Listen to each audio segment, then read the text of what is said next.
우리 교회 처음 왔을 때 그 둘째 아이가 4살일 때 왔거든요. 근데 내일 초등학교 졸업을 하는 날입니다. 그래서 6년 전에 초등학교 입학할 때 모습은 어땠나 하고서 사진을 이제 꺼내서 다시 보니까 어찌나 작은지. 그런데 지금은 엄마보다도 키가 크거든요. 그런 걸 보면서도 많이 성장했구나라는 생각을 해보게 되면서 또한 한편으로는 벌써 또 졸업인가라는 생각도 해보게 됩니다. 그렇게 이제 내일 졸업식을 앞두고 있다 보니까 저도 자연스럽게 이 졸업과 입학이라는 것에 대해서 다시금 생각해 보게 되었습니다. 졸업과 입학, 여러분들은 졸업과 입학이라고 하면 어떤 것들이 떠올려지십니까? 저는 자연스럽게 졸업이라고 하면 무엇인가가 마무리되는 느낌이 들었고, 입학이라고 하면 무엇인가가 다시 시작되는 느낌이 들었습니다. 제가 그래서 초등학교 입학할 때 기분은 저에게 어땠나라는 것도 돌아보게 되었거든요. 저는 초등학교 제가 입학할 때 마냥 기뻤던 기억이 납니다. 제가 누나들이 셋이 있거든요. 그러니까 누나가 모두 초등학생, 중학생 다니는 모습을 보면서 마냥 저도 학교 다니고 싶다라는 생각을 막연하게 했었기 때문에 입학하면서 참 즐거웠던, 기뻤던 기억이 납니다. 그래서 누가 왔고 누가 안 왔고 이런 것들은 기억이 잘 나지 않지만 저에게 기억에 딱 남는 장면이 하나 있었습니다. 바로 누나가 저에게 뭐라고 한 장면이 기억이 납니다. 입학식을 하는데 나름대로 순서가 있을 것 아니겠습니까? 그 중에 애국가 부르는 게 있었나 봐요. 근데 제가 입학할 때 애국가를 못 띄고서 입학을 했거든요. 그러니까 애국가 부를 때 저만 이제 가만히 있었나 보죠. 누나가 이렇게 이야기를 한 겁니다. 너는 애국가도 못 부르고 창피해. 이렇게 저한테 이야기를 했던 게 기억이 납니다. 그렇게 시작된 초등학교 시절을 지나서 중학교 갈 때는 또 어떤 느낌을 가졌었냐면, 초등학교 때까지는 제일 큰형 노릇으로 살다가 갑자기 중학교 1학년이 되니까 다시 막내로 돌아간 것 같은 느낌도 들고, 그때만 해도 선배들한테 규율 같은 게 좀 셌어서 선배한테 90도로 인사 안 하면 끌려간다, 이런 이야기들도 많이 들을 때였었습니다. 그리고 친구들도 잘 사귀어야 된다, 이런 이야기들도 쭉 들으면서 시작했던 기억들이 납니다. 그리고 고등학교 가서도 이제는 대학 입시가 얼마 남지 않았다는 것 때문에 두렵고 떨렸던 기억도 나더라고요. 이렇게 입학과 졸업, 무엇인가 마무리되어지고 다시 시작된다라고 하는 그 느낌은 환경이 바뀐다는 것도 의미하더라고요. 우리는 살아가면서 자신의 삶과 환경이 확 바뀌게 되는 경험들을 할 때가 있습니다. 학생들 입장에서 바라보게 되면 졸업과 입학이 아마 이런 일에 해당이 될 것이고, 청년들이라고 한다면 대학생활 혹은 군생활, 직장생활들이 바로 그 변화의 시점들이 될 것입니다. 또 인생 전체로 보게 되면 결혼도 있을 것이고 출산도 있을 것이고 사별하는 그런 느낌도 경험도 다 모든 것들이 갑자기 변하는 그런 경험들이 될 것입니다. 삶의 변화가 자연스럽게 이루어지게 되면 우리는 그렇게 크게 충격을 받지 않을 것입니다. 그런데 삶의 환경이 갑자기 바뀌게 되면 우리는 충격을 받게 됩니다. 그것을 사회에서는 문화 충격이라는 말로 쓰기도 합니다. 그래서 이 문화 충격을 받았을 때 내가 어떻게 처리하느냐에 따라서 트라우마로 남거나 좋은 기억으로 남기도 합니다. 그런 면에서 우리 스스로에게 한번 질문을 던져볼 수 있을 것 같습니다. 나는 지금 안녕한가? 상당히 빠르게 변화하는 시대 속에서 문화 충격들을 완화할 방법을 갖고 있거나 잘 처리해내고 있는가? 우리에게 스스로 질문해 볼 수 있을 것입니다. 오늘 말씀을 통해서 우리의 삶에 문화 충격에 휩쓸려 살아가는 것이 아니라 당당하게 맞서 싸워가는 믿음의 사람들이 되시기를 축복합니다. 자, 오늘 본문 말씀에 나오는 이스라엘은 가나안 땅에 정착하여 살려고 할 때였습니다. 이스라엘 사람들이 가나안 땅에 들어가기 전까지 광야에서 40년 생활을 했습니다.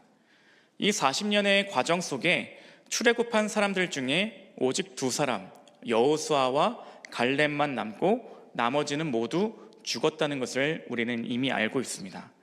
그렇다면 이게 무엇을 뜻할까요? 광야에서 떠돌다가 이제 정착하려고 하는 사람들 모두 태생적으로 삶의 기반이 광야에서의 삶이 기반이었다는 것입니다. 그들은 애굽에서의 땅을 기반으로 살아갔던 사람들이 아니라 태어나 보니 광야에서 살아가고 있었던 사람들이 바로 지금 가나안 땅에 들어가 정착하는 사람들이었다는 것입니다. 그들은 하늘에서 내려오는 만나를 먹으면서 자랄 수밖에 없었던 그러한 사람들이 가나안 땅에 들어가게 된다는 것이죠.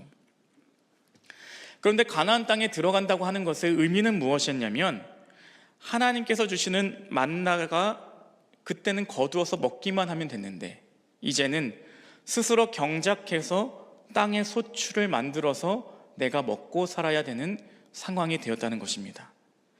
곧 이들에게 있어서 이제는 삶의 기반과 문화가 모두 바뀌어야 되는 상황 속에 있었다는 것입니다. 그전까지는 광야에서의 삶의 문화 속에서 살아갔다면 이제는 가나안 땅에서 정착하여 살아가야 되는 삶의 문화 충격을 앞두고 있었다는 것입니다.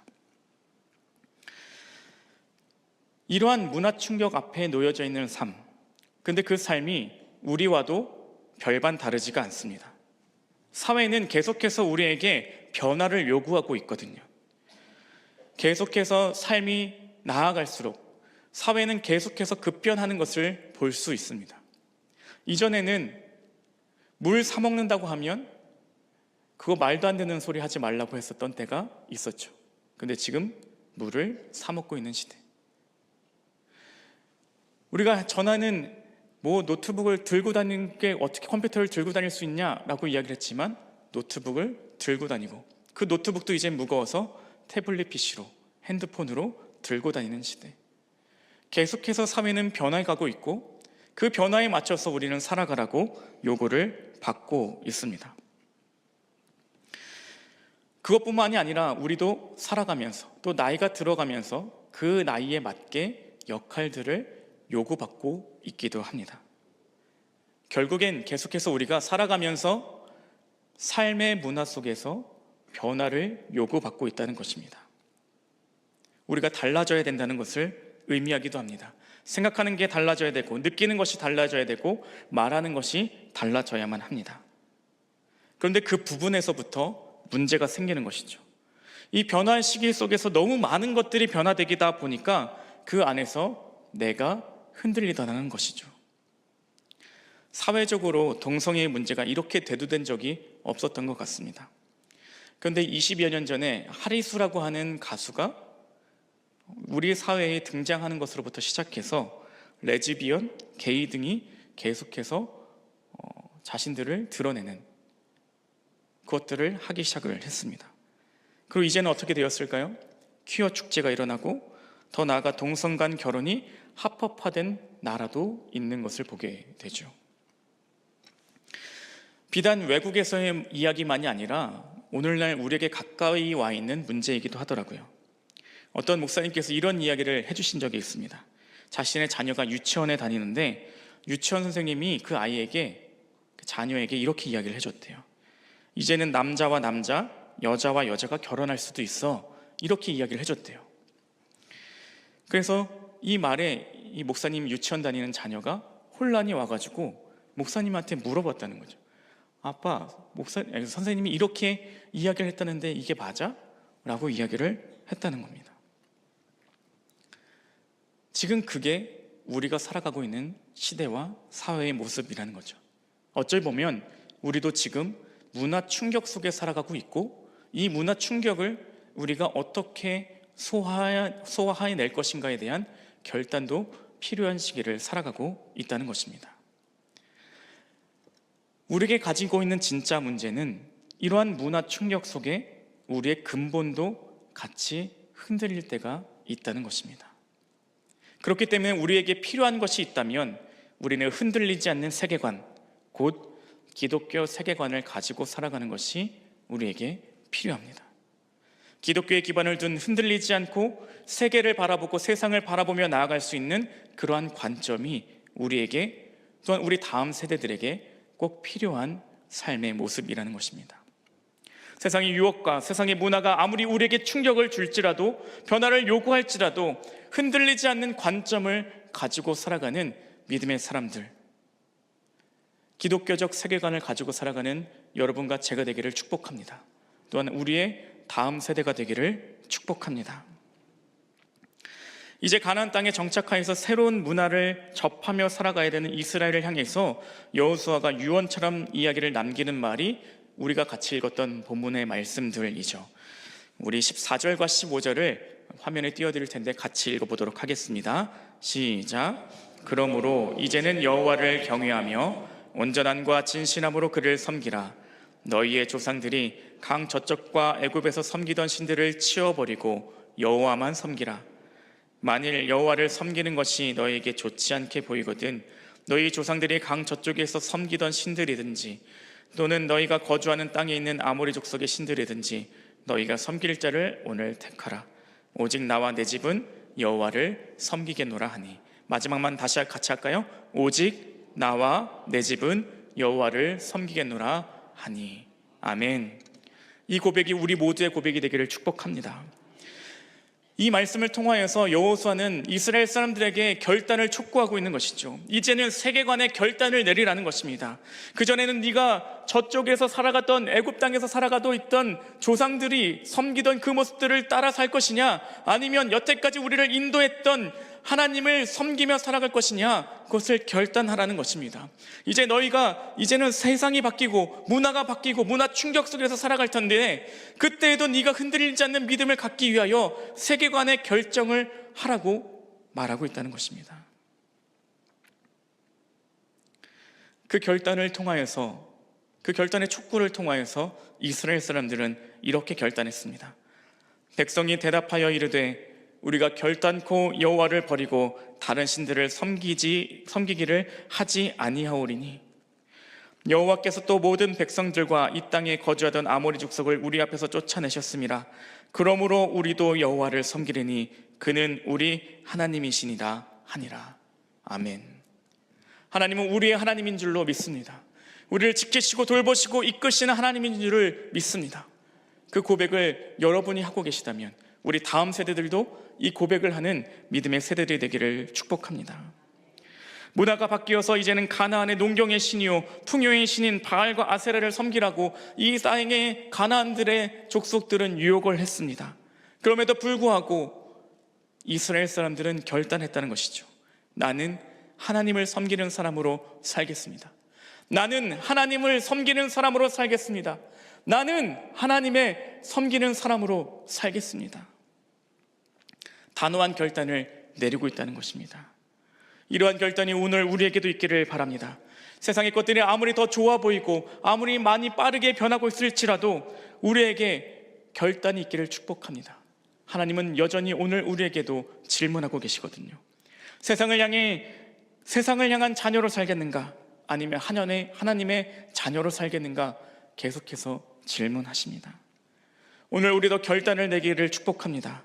나의 삶의 기준을 하나님께 두는 믿음의 사람들 되시기를 축복합니다. 나의 삶의 기준을 말씀에 두는 사람들이 되시기를 축복합니다. 어떠한 상황에서도 흔들리지 않는 믿음의 사람들이 되시기를 축복합니다. 기준을 하나님께 두는 사람은 흔들리지 않습니다. 세상은 변화를 아무리 요구해도 그 가치관이 흔들리지 않는다면 우리는 혼란해지지 않고 살아갈 수 있습니다. 하나님께 기준을 둔 사람은 흔들리지 않고 살아갑니다. 여러분, 흔들리지 않고 살아가시기를 축복합니다. 세상은 계속해서 우리를 흔들려고 합니다. 그거 괜찮아. 한 번쯤은 괜찮아. 이번 한 번뿐이면 어때? 그런 유혹 속에서도 아니야, 나는 하나님을 섬기는 사람이기 때문에 그렇게 할 수 없어. 나는 하나님을 섬기는 사람이기 때문에 이 말씀 붙잡고 살아갈 거야. 담대하게 결단하고 선포하며 그대로 믿음의 삶을 살아가시기를 축복합니다. 기준이 없다면 우리는 세상의 요구에 계속해서 흔들릴 수밖에 없습니다. 그러다 보면 신앙도 흔들릴 수밖에 없게 됩니다. 문제 앞에서 우리는 드러나게 됩니다. 내가 문제를 만날 때, 어려움을 만날 때 내가 어떤 것을 의지하며 살고 있는지를 더 명확하게 보게 됩니다. 여러분은 어떠한 것을 붙들며 살아가고 계십니까? 하나님만을 붙들고 살아가는 믿음의 사람들이 되시기를 축복합니다. 교회 오빠라고 하는 영화가 있거든요. 이 영화의 대충의 줄거리를 말씀드리면 이런 내용이에요. 딸을 출산하고 산후조리원에서 나오는 날 남편분이 대장암 4기 소식을 듣게 됩니다. 근데 그 와중에 갑작스럽게 어머니께서 돌아가시고 항암 치료가 종료된 지 일주일도 안 돼서 이번에는 아내가 혈액암 4기에 걸려요. 계속해서 인생에 몰아치는 문제들이 계속해서 그들 가정을 둘러덮거든요. 그런 삶의 문제와 아픔 속에서도 그 남편 되시는 집사님이 이제는 고인이 되셨는데 누구도 원망하지 않고 더 온전히 그리스도인으로 살기 위해서 몸부림치는 것을 담은 영화가 이 교회 오빠라고 하는 영화입니다. 이 영화를 보면서 당시에 많은 사람들이 은혜를 받았습니다. 그리고 눈물을 흘렸죠. 근데 거기서만 그치면 안 됩니다. 우리도 그러한 모습으로 살아가야만 할 것입니다. 어떠한 상황에서도 어떠한 문화 충격이 와도 흔들리지 않는 믿음의 사람, 그래서 하나님만을 붙들고 이겨내고 끝내 승리하는 믿음의 사람이 여러분과 제가 되기를 축복합니다. 기도하시겠습니다.